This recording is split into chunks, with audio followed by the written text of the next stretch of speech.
왜 세계 최고의 수학자들이 분필을 사재기하고 있는가?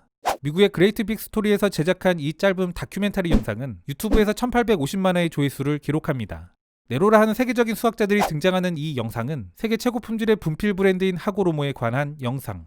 하고로모 분필을 3대째 생산하던 일본의 타카야스 와타나베 씨는 더 이상 자녀에게 물려주지 않고 폐업하는 것을 진지하게 고민합니다. 그런데 그는 어느 날 제조업과는 관계없는 한국의 강사 출신 무역업자에게 생산 설비를 물려주는 걸 결정합니다. 이를 두고 일본의 공영방송 NHK에서는 한국까지 방문해가며 이를 조명하는 프로그램을 만들기도 합니다.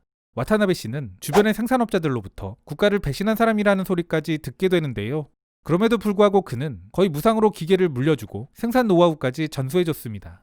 심지어 일본에서 일하던 오래된 제1교포 출신 직원은 한국으로 이주까지 합니다. 오늘은 이를 소개한 뉴욕타임즈 기사를 가져와 봤습니다. 기사의 제목은 세계에서 가장 유명한 분필 생산 라인이 다시 돌아간다.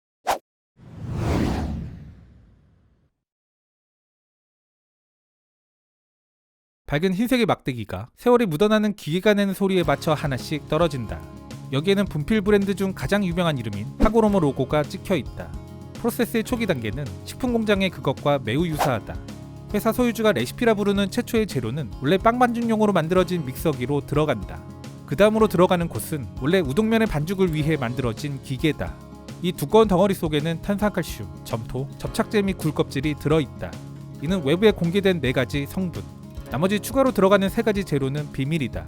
하고로모 분필은 부드러운 느낌, 생생한 색상, 적은 먼지와 더불어 거의 깨지지 않는 품질로 그 명성이 자자하다. 전 세계의 엘리트 학자, 예술가들이 가장 좋아하는 브랜드. 특히 수학자들은 종종 이것을 대량으로 구매하는 경향이 있다. 이러한 명성에도 불구하고 하고로모는 여전히 맞춤형 장비를 사용하고 있으며 이 때문에 상대적으로 적은 양만 생산한다.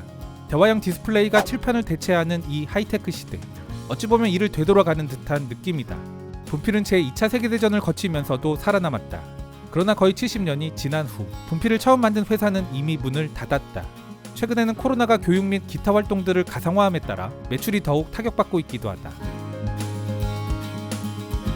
하고로모가 사라지지 않고 존속해 나가는 이야기. 이는 전쟁 이후 종종 불안정하고 쓰라린 관계를 유지해온 한국과 일본의 이야기와는 관계가 없을 것만 같다. 지난 80년간 분필을 생산한 이 회사는 1932년 일본 나고야에서 설립됐다.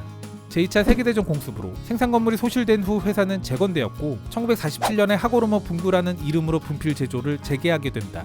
생산량은 1990년에 연간 9천만 개로 정점에 도달했다. 그러나 판매량은 꾸준히 감소했으며 화이트보드와 소위 스마트보드와 같은 최신 기술과의 경쟁 속에서 이후 20년 동안 그 수준이 절반으로 떨어지게 된다. 지난 2014년 회사 설립자의 손자인 타카야스 와타나베 씨는 하고로모가 생산을 중단할 것이라고 발표했다. 이는 산업의 쇠퇴 때문이기도 하지만 또 다른 이유는 그 자신의 건강이 좋지 않았기 때문이다. 그는 새 딸에게 회사를 물려주지 않기로 결정했다. 와타나베 씨가 폐쇄를 준비하던 중 거의 10년 동안 한국에 그의 분필을 수입해왔던 신영석 씨의 방문을 받았다. 신 씨는 15세기에 한글을 만든 세종대왕의 이름을 딴 세종몰이라는 회사를 통해 분필을 팔았다. 건축가가 꿈이었던 신 씨는 과거에 박사학위를 밟으며 파트타임으로 학원 강사 일을 할 때 하고로모 분필을 처음 접했다. 그는 말한다. 강사 휴게실에 들어갔을 때 형광색의 이 분필에 매료됐던 기억이 있습니다. 그리고 그 분필로 글을 쓰기 시작했을 때 저는 그것을 내려놓을 수 없었습니다. 와타나베 씨를 만나러 갔을 때 신 씨는 놀라운 아이디어를 말했다.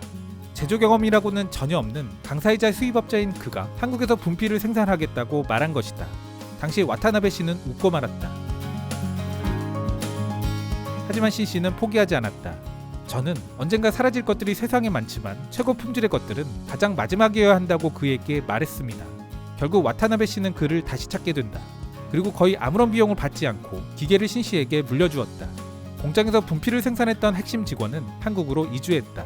와타나베 씨는 휠체어에 의존하면서도 기계의 설치와 작동을 점검하기 위해 서너 번가량 한국을 방문했다.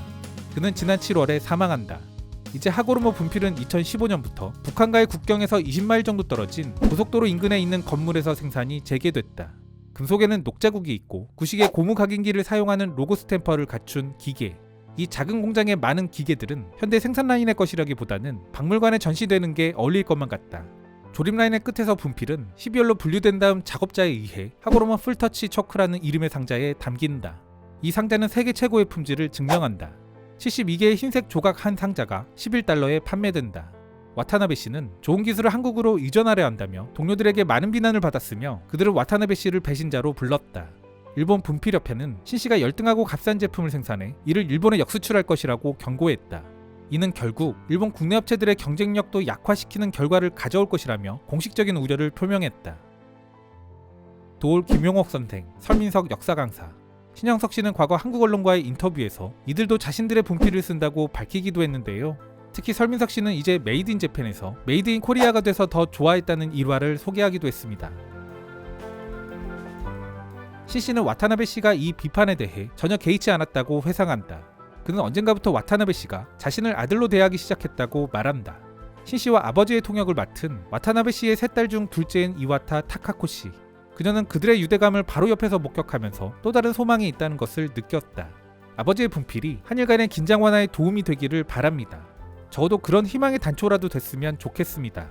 그녀는 일본 밖에서 하고로모가 왜 그렇게 사랑받을 수 있었는지 정확히 알지 못한다고 말했다. 그녀는 말한다.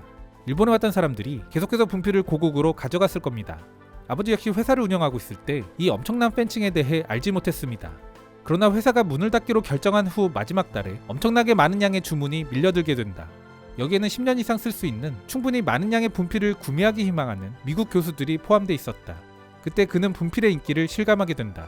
캘리포니아 버클리 대학의 수리과학 연구소장인 데이비드 아이젠부드 교수는 자신이 남은 생애를 견딜 수 있을 만큼 충분히 구입했다고 말한다.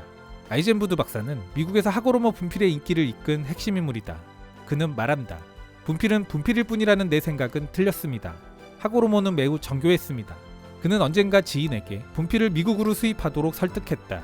아이젠부드 박사에게 하고로모를 소개한 일본의 수학자 가와마타 유지로 박사는 일련의 사건들 때문에 놀랐다. 그는 말한다. 나는 아이젠부드에게 내 일상생활의 도구일 뿐인 분필에 대해 우연히 말했습니다. 그런데 이제 전 세계가 그것에 대해 알고 있습니다. 이제 신씨가 와타나베 씨의 뒤를 이어 이를 미국에 판매하고 있다. 신이세, 말 그대로 오래된 상점을 이야기합니다. 일본에는 소위 신이세 문화라는 게 존재하는데요. 이는 대를 거쳐 가업을 잇는 가게를 의미합니다. 여기에는 단순 상점만을 의미하는 건 아니고 기업들도 포함되는 겁니다. 일본 문화백과라는 책에 의하면 신이세는 에도 시대부터 이어져 내려온 일본 특유의 장인 정신이 발현된 것으로 여겨집니다.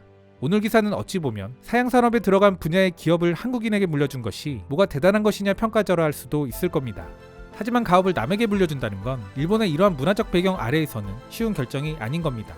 한편으로는 와타나베 씨의 비난을 감수했던 결정에 경의를 표하게 되면서도 평화로운 한일 관계를 그리던 그의 바람은 일본 정치 세력의 구조가 드라마틱하게 변화하지 않는 이상 어려운 게 아닌가 싶기도 합니다.